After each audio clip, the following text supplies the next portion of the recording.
ఏం చేయమంటారండి? మనసు లగ్నం కావడం లేదు. ఎందుకు నాకు మొహం చాటేసుకుంటారు? మనసులోనే మీరు ఉంటుండగా నాలో ఎందుకు ఈ ఆందోళన? ఎందుకులా నాకు దూరమైపోయారు?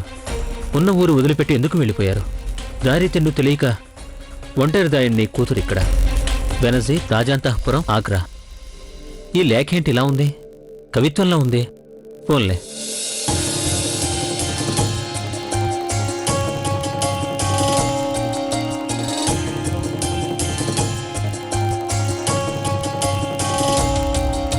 నా పని ఇంకా పూర్తి కాలేదు.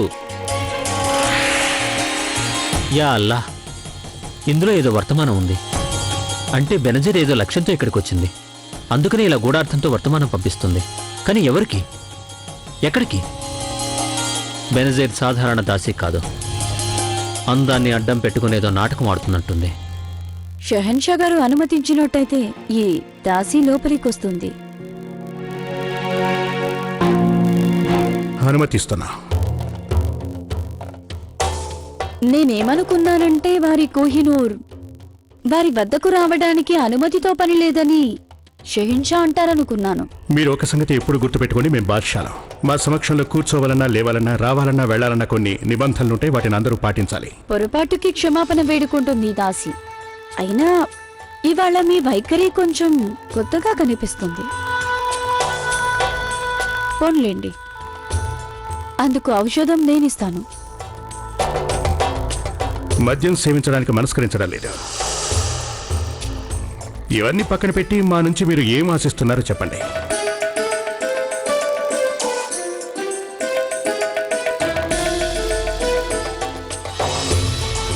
తమరి జీవితం.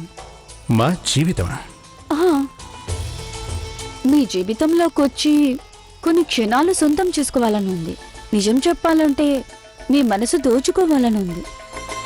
నాకు తెలిసి షహన్షా గారికి మనసే లేదట కదా? మనసుకు వెలకట్టలేం బెనర్జీ. మేం మీకు గౌరవాన్ని ఇవ్వగలం, కానీ మా మనసును ఇవ్వలేం. సరిగ్గా సెలవిచ్చారు తమరు. మొఘలాయి సామ్రాజ్యపు షహన్షా గారు ఈ అల్పురాలికి ఎంతో గౌరవం ఇచ్చారు. అంతకు మించి ఇంకేం కోరుకోగలదు?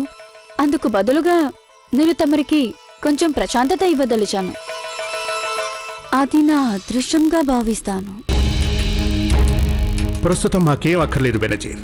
మాకు ఒంటరితనం కావాలి. మాకు మీరు అవసరమైనప్పుడు మేమే కబురు పెడతాం, కానీ ప్రస్తుతానికి మీరు వెళ్ళి విశ్రాంతి తీసుకోవచ్చు. సరే అయితే, ఆజ్ఞ పాటిస్తాను షహన్షా. ఖుదా హాఫిజ్.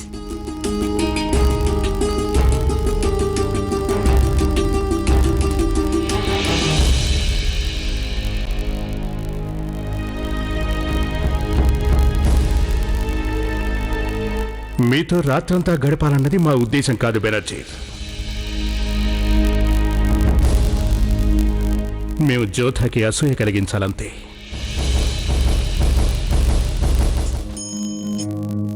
షహన్షా గారికి జయము జయము. జోధా బేగం మిమ్మల్ని కలవాలని వచ్చారు. రమ్మని చెప్పావండి.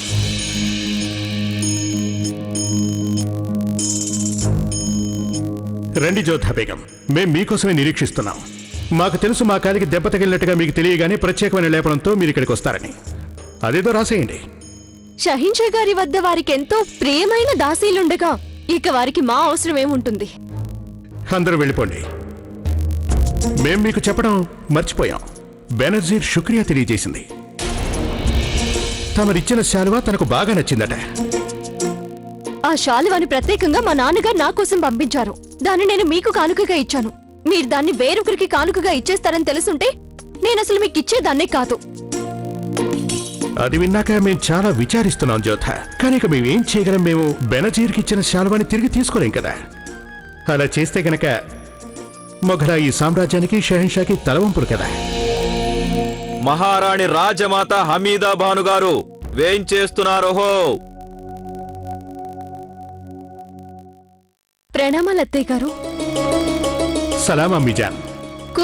కూర్చుని ఉండు జలాల్. నీ కాలికి దెబ్బ తగిలిందని తెలిసొచ్చాను.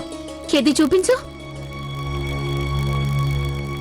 పెద్ద దెబ్బేం కాదు అమ్మీజాన్. కరవాల యుద్ధం అభ్యసిస్తుండగా చిన్న దెబ్బ తగిలింది. అయినా గాయపడ్డం మొఘలాయి వంశానికి కొత్తేం కాదుగా. అయినా మీరెందుకు ఆందోళన పడడం? జోధా బేగం గారు మా కోసం తన ప్రత్యేకమైన లేపనం తీసుకొచ్చారు. మరి అమ్మీజాన్ మీరైనా తనకు నచ్చ చెప్పండి. స్వయంగా మా కారికి తనే రాస్తానంటోంది. మేము ఎంతగానో చెప్పి చూసాం. అంతమంది దాసీలుండగా మొఘలాయి షహన్షా బేగం అలాంటి పనులు చేయటం బాగుండదు కదా అమ్మీజాన్. కొన్ని విషయాలు నీకు ఇప్పుడప్పుడే అర్థం కాబోవు జలాల్. ప్రతి భార్య ఆశించేదేమిటంటే స్వయంగా తానే తన భర్తకి సేవ చేయాలని. అందులో తప్పే ఉంది?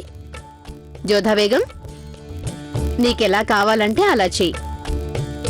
కానీ అమ్మీజాన్ ఆవిడ మొఘలాయి సామ్రాజ్యపు బేగం కదా. చాలు జలాల్, ఈ విషయాల్లో నీ పెత్తనం సాగేది లేదు. జోధా, లేపనం రాయి తల్లి. అలాగే అత్తయ్య గారు.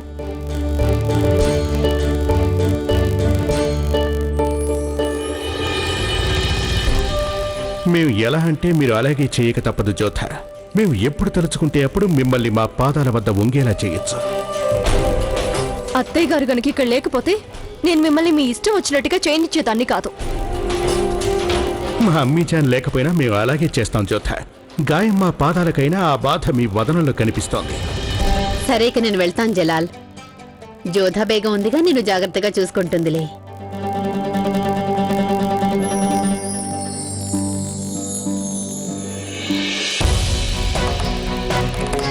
అసలు మీరు నా గురించి ఏమనుకుంటున్నారు? మీ ఇష్టం వచ్చినట్టు ఉన్న నాడించాలనుకుంటున్నారా? నేనెంత మాత్రం ఆ పని చేయను. జలాల్, అమ్మీజాన్ మీరే చూడండి, చిన్న విషయానికే ఎలా కోపగించుకుంటుందో జోధా.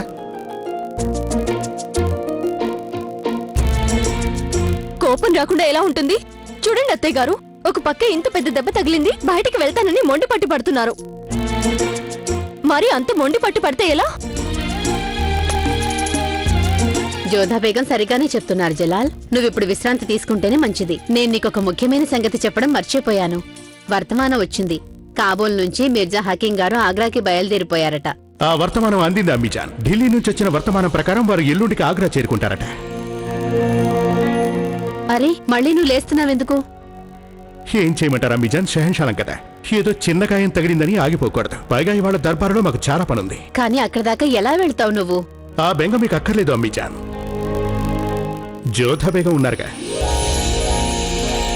మేము ఆవిడ సహాయంతో దర్బారు దాకా వెళ్ళిపోగలం.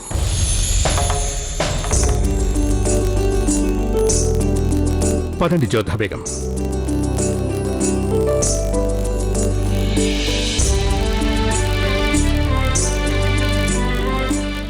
మేము ఆవిడ సహాయంతో దర్బారు దాకా వెళ్ళిపోగలం.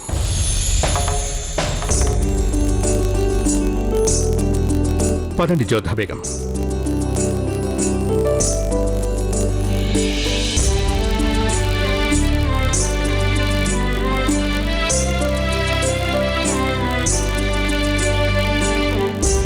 చెప్పినా వినిపించుకోరా?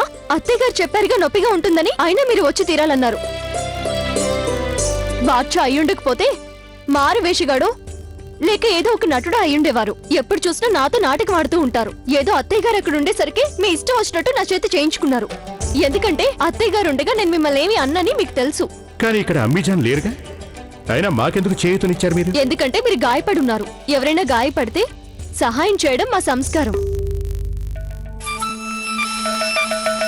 ఇక మీరేం కంగారు పడకండి జోధా బేగం. మాకు సహాయం చేసేవారు రానే వచ్చారు.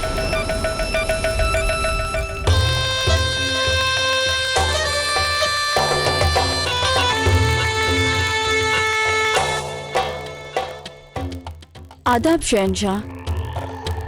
తమరి కాలికి దెబ్బ తగిలిందని ఈ దాసికి తెలిసింది. అవును, అయినా మీరేమీ దిగులు పడకండి. ఔషధం ఇవ్వడం అయిపోయింది. త్వరలోనే ఆ గాయం మానిపోతుంది. ఇప్పటికి తమరికి మా అవసరం లేదనుకుంటాను.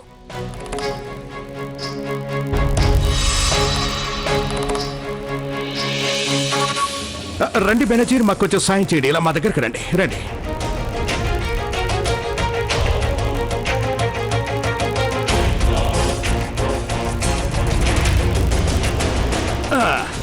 బెనజీర్, మా ఉద్దేశంలో ఇక మీరు వదిలేయండి. మేము స్వయంగా నడుస్తాం. మీరేమో నన్ను ముఖ్యమైన దాన్ని అంటున్నారు షహన్షా. నేను నిజంగా ముఖ్యమా లేక అలా చూపిస్తున్నారా? నన్ను ఉపయోగించుకుంటున్నారా మీరు? కానీ నా లక్ష్యం ఏంటంటే తమరి చెంతకు రావాలన్నదే. అందుకు మరీ ఆలస్యం అవ్వడానికి ముందే నేను ఏదో ఒక దారి కనిపెట్టి తీరాలి. అవునా, మీర్జా హకీం సాహెబ్ వచ్చారా? నీకు తెలుసా హుషేర్, ఆ రోజుల్లో నేను చాలా చిన్న పిల్లని. అప్పట్లో హకీం సాబ్ నాకు జలాల్కి ఒక ఆట వస్తువులా ఉండేవారు. మేమందరం కలిసి చాలా ఆటలాడుకునేవాళ్ళం. ఈ మీర్జా హకీం ఎవరమ్మీ జాన్? వారొస్తున్నారని అందరూ ఒకటే ఆనందిస్తున్నారు. షెహన్షా గారికి తమ్ముడవుతారు అతను. ఆ విధంగా నీకు చిన్నాన్నవుతారు. వారిప్పుడే వచ్చేస్తున్నారా? అవును. అయితే నేను కూడా వారిని ఆహ్వానించడానికి సిద్ధంగా ఉండాలి కదూ? తమరి రెండవ కుమారుడొస్తున్నాడు ఇవాళ. మీరు బ్రతికి ఉంటే గనక ఆనందంతో మీ కాళ్ళు నేల మీద ఉండేవి కావనుకుంటా. నేను హుమాయూన్ చరిత్ర గ్రంథంలో మహాచూచా అలాగే మీర్జా హకీం పేర్లు కూడా ప్రస్తావించాను. ఆ కుదా లీలలు చూసారా? ఇప్పుడు వారే స్వయంగా వేయించేయనున్నారు. నాకు కూడా హకీం అంటే ఎంతో ఇష్టం. ఆగో, నువ్వెక్కడి నుంచి వెళ్ళిపోవాలి. తను ఎప్పుడూ నాతో పాటే ఉంటుంది. ఒకటి నీకు స్పష్టంగా చెప్తున్నాను, ఒకసారి నువ్వు అమర్యాదకరంగా ప్రవర్తిస్తే పోన్లే అని క్షమించి వదిలేశాను. మళ్ళీ అలాగే చేస్తే షెహన్షా గారికి చెప్తాను. కానీ ఇవాల్టి పరిస్థితి వేరు. ఆ వర్తమానాన్ని నువ్వు మీ అమ్మీజాన్కి కాబూల్కి పంపించాలనుకున్నావు కదూ? అవును. కానీ ఒకటి చెప్పు, నువ్వు మీ ఇంట్లో ఏ భాష మాట్లాడుతుంటావు? ముసల్మాన్ అయితే ఉర్దూను ఉపయోగించేదానివి, కాబూల్కి చెందిన దానివైతే కాబూలీలో మాట్లాడేదానివి. కానీ నువ్వు రాసిన ఆ లేఖలో అలాంటి పదాలేమీ కనిపించలేదే? నాకేం అర్థం కాలేదు. రా, ఇప్పుడే అర్థమయ్యేలా చెప్తాను.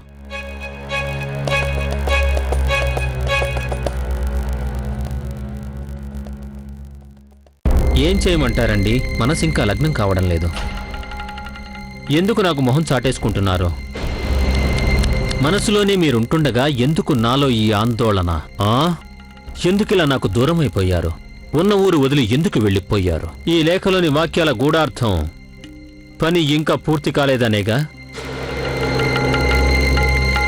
ఏ పని గురించి ప్రస్తావించావు నువ్వు? అసలేం చేయడానికి వచ్చావు ఇక్కడికి? నీ ఉద్దేశంలో ఈ లేఖని ఇలాగే పంపిస్తారనుకున్నావా? మాకు తెలియదనుకున్నావా? నేను ఇలాంటి గూఢార్థాలని కనిపెట్టి బాద్షా గారి దృష్టికి తీసుకెళ్తుంటాను. అయినా మా అమ్మకి ఏ భాషలో లేఖ రాస్తే దానివల్ల మీకేం కొంపలండుకుపోతాయి? నేను చేసింది తప్పు కాదు, మీరేదో తప్పుగా ఊహించుకుని మాట్లాడుతున్నారు. పైగా మర్యాదగా చెప్పు, ఇందులో ఏ పని గురించి ప్రస్తావించావు? పైగా అసలు మీ అమ్మగారు ఎవరు? వారికి ఇలాంటి కవిత్వ రూపంలో లేఖంటే ఇష్టమా? ఉన్నది ఉన్నట్లు చెప్పు, లేదంటే ఇప్పుడు ఇక్కడ చూపించినట్టే బాద్షా గారి సమక్షంలో కూడా నిరూపిస్తాను. ద్రోహానికి పాల్పడిన నేరానికి నీ అందమైన ముఖాన్ని కురూపిగా మార్చేస్తారు. అసలు నువ్వేమనుకుంటున్నావు? నువ్వు ఇదంతా బాద్షా గారికి చెప్తే వారు నీ మాట నమ్మేస్తారా? నేను వారి విశిష్ట దాసిని. నేనేమి సామాన్యుణ్ణి కాదు, సామ్రాజ్యానికి విశిష్టమైన వాణ్ణి. తనిఖీ చేసే హక్కు నాకుంది. చూడండి, నేనొక మామూలు దాసిని, అంటే బానిసని. ఎందుకు మీరు అనవసరంగా నా ప్రాణాలు తీస్తున్నారు? నేను వర్తమానంలో ఏ కూడా అర్థమూ రాయలేదు. సరే, ఒప్పుకుంటాను. దీన్ని బాద్షాకి చెప్పను నేను. కానీ దానికి బదులుగా నాకేంటి ప్రయోజనం? ఆ అతి కూడా నేనే చెప్తాను. ఒకే ఒక్క రాత్రి నీ అందాన్ని నాకు అప్పగించేసే. అప్పుడు బాద్షాకి ఈ విషయం గురించి చెప్పను. ఈ సంగతిని ఇక్కడే నొక్కి పెట్టేస్తాను. ఇవాళ రాత్రి నేను లేఖల గోదాంలో నీ కోసం ఎదురు చూస్తుంటాను. అక్కడికొచ్చేసేయ్. వచ్చావంటే ఈ సంగతి బాద్షా దృష్టికి తీసుకువెళ్లను. ఒకవేళ రాకపోతే ఈ సంగతి బాద్షాకి తెలిసిపోతుంది. తెలివైన దానివి, బాద్షా గారి విశిష్ట దాసేవి. అందుకని నిన్ను నేను బలవంతం చెయ్యట్లేదు. నిర్ణయం నీకే వదిలేస్తున్నాను. ఇక నువ్వు వెళ్ళొచ్చు.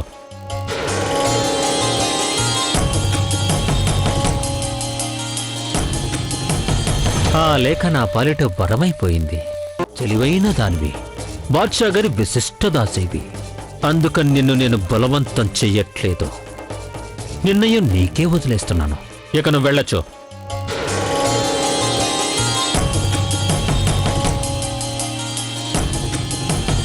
ఆ లేఖ నా పాలిట వరమైపోయింది. జోదా బేగం, మీరు గాని రహీంని చూసారా? రోజంతా నాతో తన దాగుడు మూతలు ఆడుతూ ఉంటాడు. ఇప్పుడు ఎక్కడికెళ్ళి దాక్కున్నాడో తెలియడం లేదు. రాను రాను రహీం చాలా అల్లరిగా అయిపోతున్నారు. మీరు కూర్చోండి, నేను ఎవరినైనా పంపించి తనని వెతకమని చెప్తాను. ఇదిగో సుమిత్ర, నువ్వు కాస్త వెళ్ళి మా రారాజు గారు ఎక్కడ దాక్కున్నారో చూసిరా. నేను మాట చెప్పనా జోదా బేగం, మిమ్మల్ని మెచ్చుకోవడానికి మాటలు కూడా సరిపోవు. నిన్న మీరు మీనా బజార్లో షెహన్షా గారికి వారి జీవితంలో సాటిలేని కానుకనిచ్చారు. కానీ షహిన్షా గారి మీద అది ఎలాంటి ప్రభావం చూపలేదు. వారికి వారి చిత్రపటమే ఎక్కువగా నచ్చినట్టుంది. అందుకే వారు ఆ బెనజరికి అంతటి బిరుదుని ప్రసాదించారు. నా శుభాకాంక్షలకి చిహ్నంగా నేను వారికి ఉయ్యాలనిచ్చాను. కానీ నా శుభాకాంక్షల కంటే వారికి వారి అహంకారమే ముఖ్యమైపోయింది. ఆ విషయం మీరు మరీ అంత మనసులో పెట్టుకోకండి. మీరు షెహన్షాకి ఈ మొఘలాయి సామ్రాజ్యానికి వారసుని ప్రసాదించమని కోరుకున్నారు. మీ శుభాకాంక్షలు త్వరలోనే నిజం కాబోతున్నాయి. మీరిచ్చిన కానుక ఖుదా తప్పక గుర్తిస్తాడు. నేను కూడా మీరిద్దరల్లా ముగ్గురవ్వాలని ఆ ఖుదాని ప్రార్థిస్తున్నాను. మీకు లెక్కలు అంత బాగా రావనుకుంటాను సలీమా బేగం. 2 3 అవ్వాలంటే ఆ 2 ముందు ఏకమవ్వాలి. మీరన్నది నిజమే జోదా బేగం. 2 3 అవ్వాలంటే ఆ 2 ఏకం కావడం చాలా ముఖ్యం. అయితే ఆ 2 ఒకటి కావడానికి భర్త కంటే ఎక్కువ బాధ్యత భార్యకే ఉంటుంది. భర్తని పొందటమెలాగా, తనని జయించడమెలాగా, అతని వ్యక్తిత్వాన్ని తనతో ఎలా ఏకం చేసుకోవాలి అనే బాధ్యతలు భార్య మీదే ఉంటాయి జోదా బేగం. నిజానికి మీరు ఎంతో తెలివైనవారు కదా. ఈ సమస్యను పరిష్కరించడం మీకు చాలా తేలికే అయ్యుండాలి. ఎందుకంటే ప్రేమ, బంధాలు, నమ్మకం అనే లెక్కలు చాలా సులువైన లెక్కలు జోదా బేగం. తమరితో మాట్లాడుతుంటే ఎంతో హాయిగా అనిపిస్తుంది సలీమా బేగం. ప్రతిసారి తమ నుండి నేను ఏదో ఒక కొత్త విషయం తెలుసుకుంటాను. ఇంకొక మాట చెప్పనా జోదా బేగం, కోపం అనేది కాలానికి అతీతమైనది. మీరే చూస్తారుగా, షెహన్షా గారి కోపం కూడా త్వరలోనే మాయమైపోతుంది. మీ పట్ల వారి విముఖత, వారి పట్ల మీ కోపం, ఇవి త్వరలోనే సమసిపోతాయి. అన్నీ సర్దుకుపోవాలని నేను ఆ ఖుదాని వేడుకుంటున్నాను. ఇక నాకు సెలవిప్పించండి, లేదంటే రహీం అలా ఆటలోనే మునిగిపోతాడు. ఖుదా హాఫీజ్. ప్రణామాలు.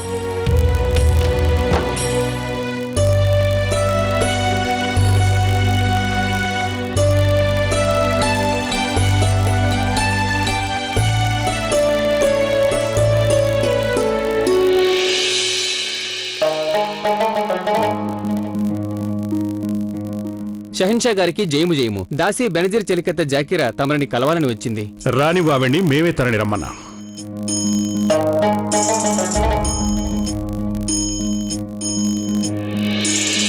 హుజూర్కి జయము జయము. మేం బెనజీర్ విషయంలో మీతో కొంచెం మాట్లాడదలిచాం. యా ఖుదా, ఆ తనిఖీ అధికారి గాని బాద్షా గారికి వర్తమానం గురించి చెప్పేసి ఉంటాడా? ఆదేశించండి హుజూర్, నేనేం చేయాలో ఆజ్ఞాపించండి. నువ్వు ఎందుకంత కంగారు పడుతున్నావో ముందు చెప్పు. షెహన్షా నాలాంటి అల్పురాలిని రమ్మని ఆదేశిస్తే భయంగానే ఉంటుంది కదా. నా వల్ల ఏదైనా తప్పుగాని జరిగిందా? లేదు. సంగతి ఏంటంటే మాకు తమ్ముడైన మీర్జా హకీం 2 రోజుల్లో ఆగ్రా రాబోతున్నారు. వారికి స్వాగతార్థం ఏర్పాటు చేసే ఉత్సవంలో బెనజీర్ తన కళని ప్రదర్శించాలని మా కోరిక. ఏదో ఖుదా దయ వల్ల ఈ రోజు మీరు రావడం లేదు. ఇంకో 2 రోజుల్లో ఆవిడ కుదుట పడిపోవచ్చు. కుదుట పడిపోతుంది అంటే అర్థం? మేము ఈరోజు ఉదయమేగా తనతో మాట్లాడి ఆవిడ ఆరోగ్యంగానే ఉంది. అదా, మీ కాలికి దెబ్బ తగిలిందని అది విన్న వెంటనే వచ్చేశారు ఆవిడ. చెప్పాలంటే నిన్న రాత్రి నుంచి ఆమె అనారోగ్యంగా ఉన్నారు. తీవ్రమైన జ్వరంతో ఉన్నారు. నేను ఆవిడకి ఔషధం ఇస్తాను. ఖుదా దయ వల్ల 2 రోజుల్లో కోలుకొని ఉత్సవానికి తప్పకుండా వస్తారు ఆవిడ. ఈలోపు తన ఆరోగ్యం జాగ్రత్తగా చూసుకోమని ఆవిడకి మా మాటగా చెప్పండి. అలాగే హుజూర్. ఖుదా హాఫీజ్.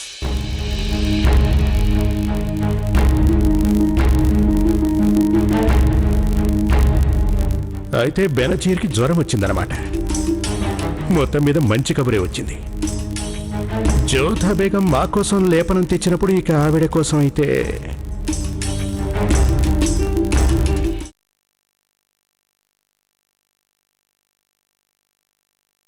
ఏమిటి పిచ్చి వేషాలు జావీదా?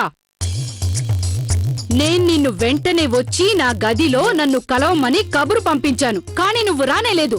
అంటే దానికి నేనేమనుకోవాలి? నిన్ను కలుసుకోవాలంటే నేనే స్వయంగా నీ గదికి రావాలన్న నీ ఉద్దేశం? అదేం కాదత్తయ్యా, నేను బయటికి రాలేని స్థితిలో ఉన్నాను, అందుకే రాలేకపోయాను. నీకు బయటికి రాలేని పరిస్థితా? నువ్వు పని పాట లేకుండా పొద్దుట్నుంచి భవనమంతా తిరుగాడుతూనే ఉంటావు, కానీ నా దగ్గరికి మాత్రం నువ్వు రాలేకపోయావు. అదే కదా నువ్వు అంటున్న విషయం జావిదా? సుస్వాగతం మీర్జా హకీం. వర్ధిల్లు నాయనా, నీ రాక సంతోషంగా ఉంది. మిమ్మల్ని కలిసినందుకు మాకు చాలా సంతోషంగా ఉంది అమ్మిజాన్. హకీం మీర్జాకి ఆగ్రాకి ఇదే నా స్వాగతం. ఆదాబ్ మహామంగా. మోతీ, రాను రాను నువ్వు నీ చేతిని సరిగ్గా వాడడం లేదు. ఏది లైవ్ నేను స్వయంగా చేసుకుంటాను. జోధా బేగం, ఈ ఔషధం ఎవరి కోసం? షహిన్షాకి ముఖ్యమైన వ్యక్తి బెనజీర్ కోసం. ఎందుకు? ఎందుకంటే షహిన్షా గారి ఆదేశం. వారికి ప్రియమైన బెనజీర్ కి ఔషధం చేసివ్వమన్నారు.